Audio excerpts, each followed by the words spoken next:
Welcome to Rick Rack Ruby. I'm Laura Cluvo. Today we will be making this felt gingerbread house ornament. This is the second project in the vintage Vogue pattern 1542 collection. It's fun and easy, so let's get started. To make the gingerbread house ornament, we'll begin with a pattern. This is a vintage pattern, Vogue Santa Pack 4, number 1542. And the instructions for all of these ornaments, plus a wreath, stockings, and a tree skirt, are included in this pattern. It's not hard to find. Just do a search on Etsy or eBay, or just ask around your friends, and I'm sure you'll be able to find this if you would like to. Inside are the instructions. The instructions for the gingerbread house are on page 2. These are regular instructions like you would find in a pattern that you would buy, a modern pattern today. The pattern for the house is on this regular tissue paper, just like a modern pattern. I've cut 2 of these from brown 100% merino wool felt. And then there are transfers. These transfers are for the small pieces.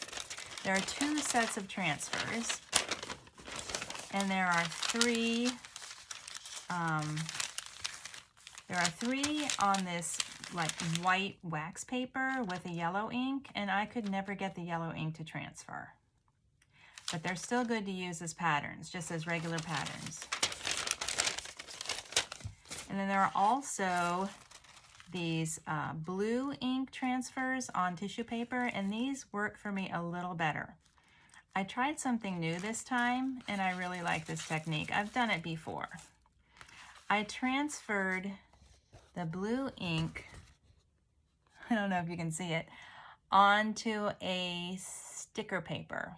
So this is the, like an Avery, a full sheet of I think it's like mailing label paper, something. And then I'm going to cut these out and use these stickers as patterns for the small felt pieces. I could not get a very dark transfer, but it is dark enough for me to see. After I cut out the little pieces from the transfer paper, I've used these a few times. You can see they're picking up all the extra fibers from the felt. These are what the little pieces look like. And as I was looking at these, I thought, you know, it might even be easier to use a die to cut out these basic shapes like the circles. And I tried different sizes, and I eventually determined that this, about a 1/2 inch, is good. It'll work. This is for the little doorknob. It is smaller, and I did find a die that was about that size as well. That's probably a 1/4 inch, and these are about a 1/2 inch. This one was too big. I just kind of dug through all my dies. I have, you know, sets of circles and sets of ovals and different shapes, and I just, you know, tried different ones until I came up with something that was approximately the correct size. The first thing that I want to do, this is the wax paper die I cut for the trim around the roof, and I'm going to cut this from the yellow. But I discovered on the first little gingerbread house that I made that the brown kind of bleeds through. I can definitely see it. So I'm going to do a layer of interfacing and then cut those out from this felt. I'm going to do 2. I'm not sure if the instructions called for, you know, a roof piece in the back, but it worked out better for me because I didn't like to have like yellow thread and then flip it over and then see the yellow against the black on the back. I just preferred to have this yellow all the way around the edge. I've already cut these from fusible interfacing, and I'm going to fuse 2 of these to the yellow felt and cut them out. Here are my 2 interfaced roof pieces, and I have these little red circles that I cut out with my die cutting machine. You do have a pattern in there, and by using the little sticker method and using these little sticker patterns, you can use those to cut out circles as well. Now I've tried using white glue, glue stick, and no glue at all, and I've concluded that the best way to stick these to the roof is just with a little smudge of hot glue. I'm going to be embroidering a little design over these. I decided that trying to do a blanket stitch, a machine blanket stitch all the way around the edge, it was just a little too tight and frustrating, and so I'm going to do an embroidery to make it look sort of like a peppermint candy.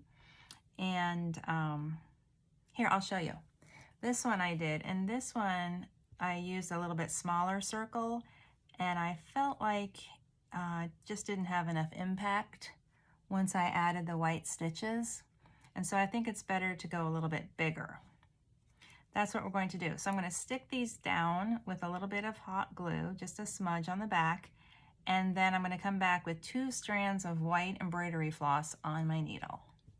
These are stuck with a little bit of hot glue, and I have my white embroidery floss and my thimble, and I'm ready to stitch.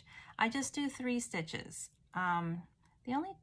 There's no real trick, but the only recommendation I have is that when you come up next to the circle, don't come too close.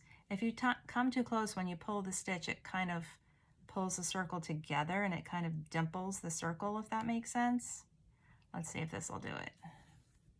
So you want okay, that's fine. You want the stitch to just lay flat. And I don't worry about, oh, is this going to be, perpendicular to the edge, or is this going to be straight up and down vertically? I don't worry about that. In fact, they're all kind of different. I just try to put them equidistant, is that the word? So that they'll all cross pretty much in the center. It doesn't have to be perfect. And I don't try to get them all to look the same.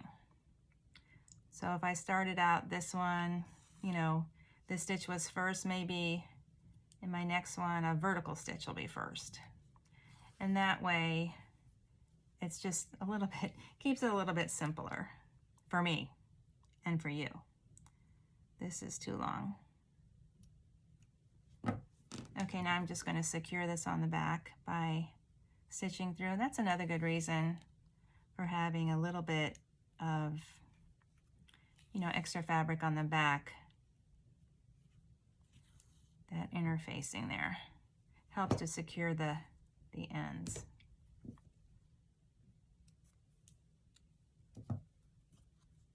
That looks good. So I will work these all the way across. I finished stitching my little circles. Here's how it looks on the back. And before we go any further, I want to show you that I did make this one with these smaller circles and with red thread using the same technique. Let's see. And that looks great. There's no problem with that. I just wanted to see if I could get that effect of a little peppermint candy there. So now I'm going to take my brown gingerbread shapes. And by the way, I noticed that my craft supplier, Weir Crafts, W-E-I-R, has a sort of a ginger color. So you don't have to use brown. I'm just trying to be as true to the original pattern as I can be. So I'm going to line this up, and then I'm going to pin it, and then I'm going to blanket stitch just around the bottom scallops. And then in the same way, I'm going to do the back. Just line it up, pin it, and blanket stitch with my machine around the bottom scallops. And you might wonder, well, could we do that first and then add the red dots? And honestly, after I do that, well, actually, after I finish the front, and then when I'm assembling, I want to remove some of this brown so I don't have 2 layers here on the edge when I'm trying to sew it together. And if I had these sewn on, it would be a little bit trickier to remove the brown. So that's why I do these first and then do the blanket stitch to attach the roof to the front and the back of the house. So I'm gonna yellow thread blanket stitch around the scalloped edges, and I'll be back. Here we go, this is done. I've done this little blanket stitch along the scallops for the front and the back. I'll put those aside for a minute, and next I want to do, there's a little red door, and again I've used my little stickers to cut these out, and there's a white felt window, and I'm going to go ahead and stitch the window to the door with my machine blanket stitch. There's also a doorknob, and I'm going to embroider that the same way that I embroidered these, with just the 3 stitches with the 2 strands of embroidery floss. Another thing that's really helpful is to go ahead and make sure you have thread and a bobbin for all of these colors. So there's pink, green, orange, yellow, turquoise, red, and of course brown. I found myself stuck looking for the right shade of pink. I didn't have it, I didn't have a bobbin, and so now I am totally prepared with thread and bobbin in all of the colors that I need. So I'm going to stitch around the window, and I'll be right back. I stitched the window, and now I'm going to add the doorknob. I just wanted to mention that it's important not to have the doorknob too close to the edge. You want to make sure you have enough room for the blanket stitching around the door.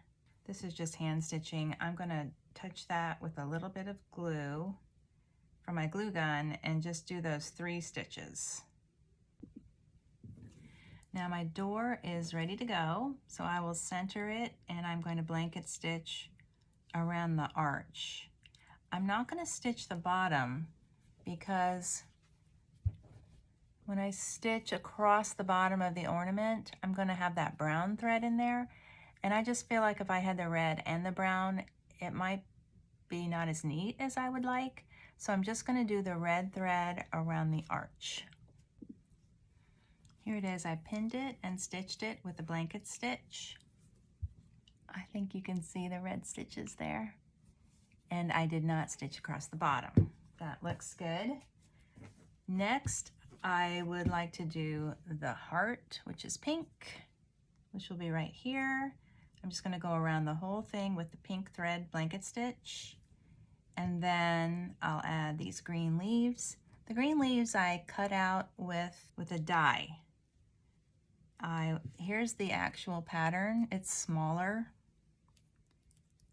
And here's how it looks if you use the actual pattern. It's a little bit thinner, narrower. But I just thought it would be fun to try the leaf shape that I had in my box of little baby die cutters. So I'll do this one and these, and then I'll be back.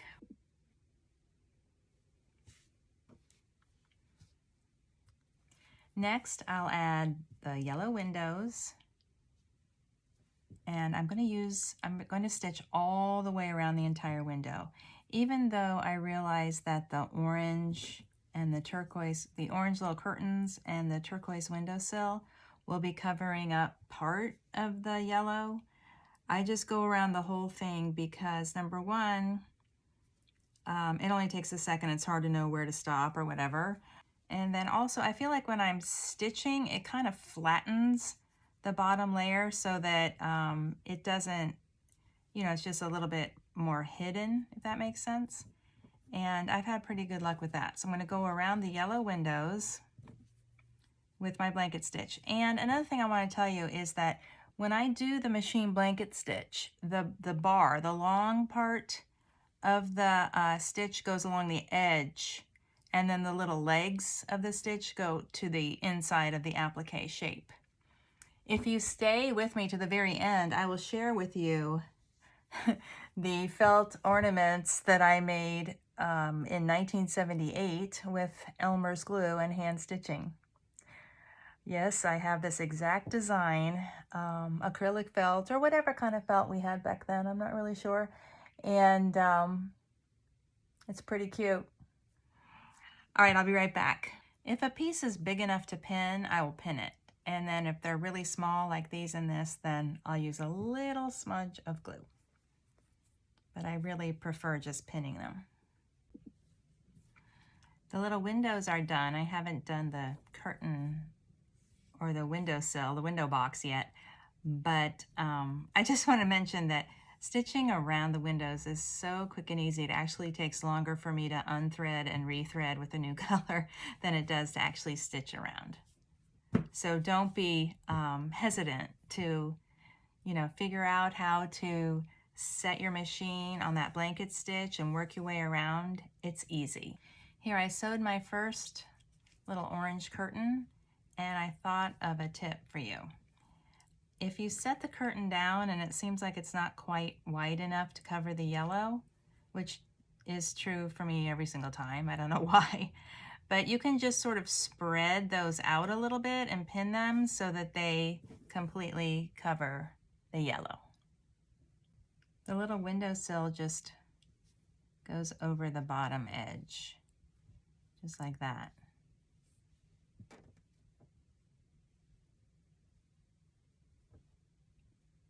And I'll just blanket stitch around them and be right back.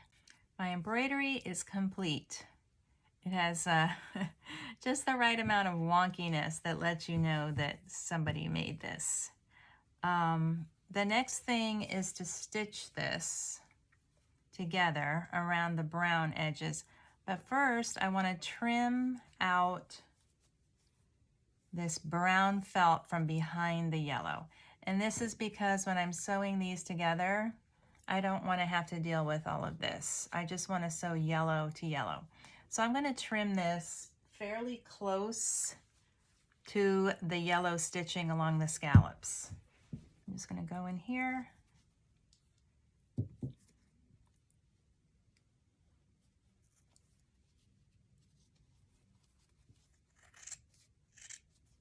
Don't cut through your stitches.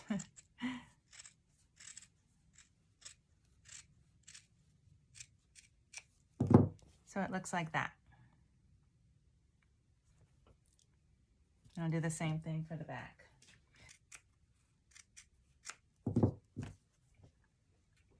And then with wrong sides together, I'm going to pin and stitch around the edges with brown thread. I'm still doing the blanket stitch. The brown stitching is complete, but I want to turn it over to the back and make sure that everything is caught. For one of my designs, the back slipped a little bit, and when I went to stuff it, there was a hole on the edge. So after that, I just want to make sure that everything is connected, and that looks really good. So now I will switch to yellow thread, and I'm going to stitch here and here, back stitch and stop.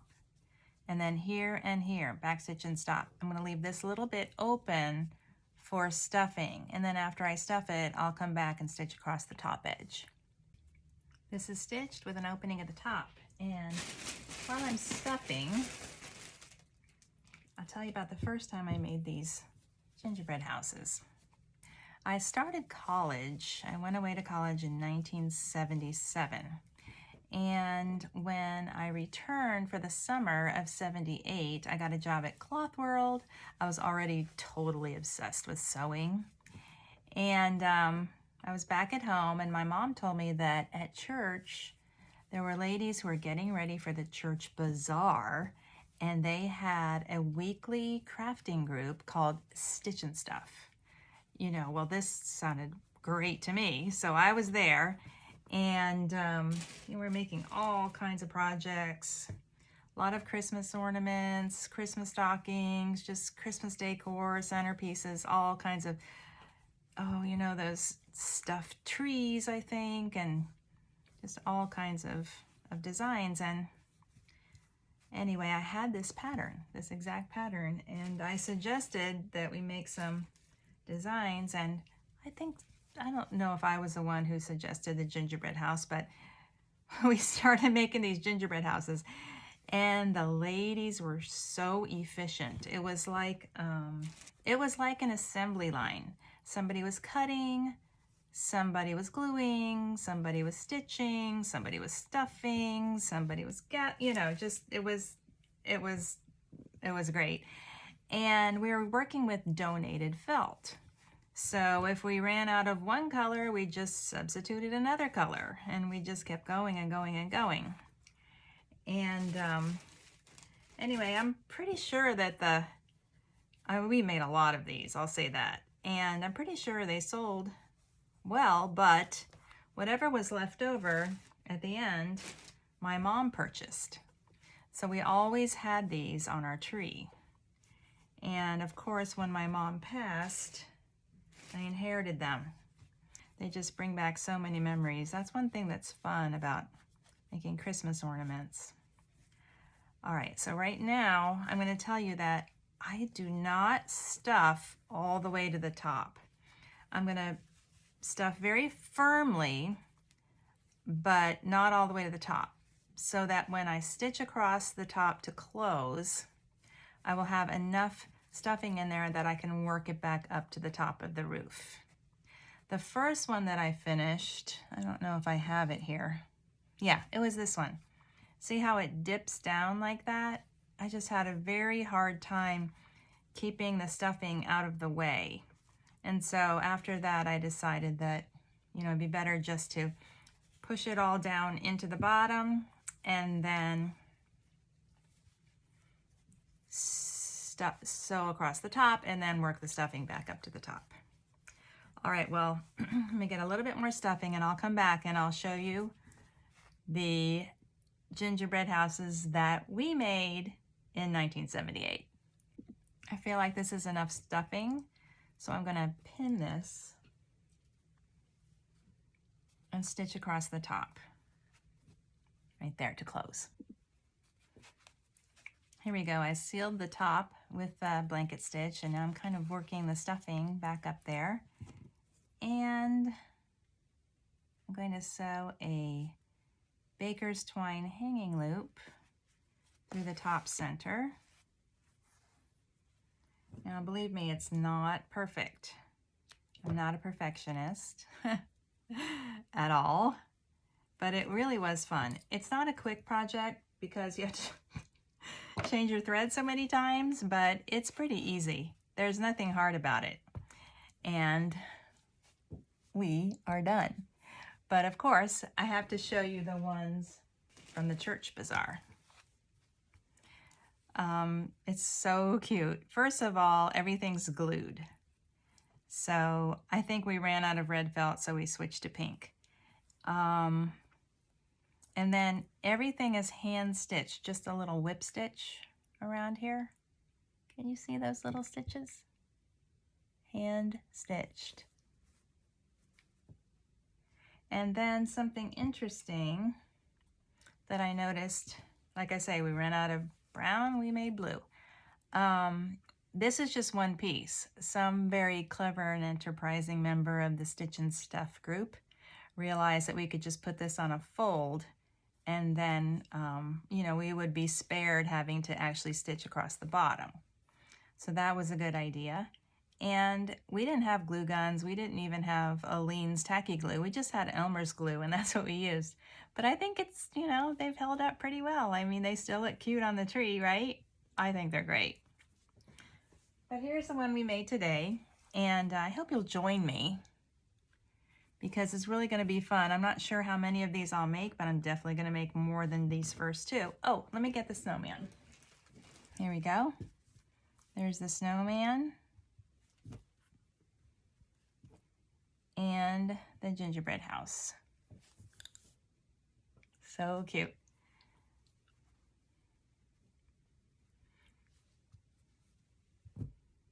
Thank you for watching my tutorial. If you're enjoying my videos, please like, share, and subscribe.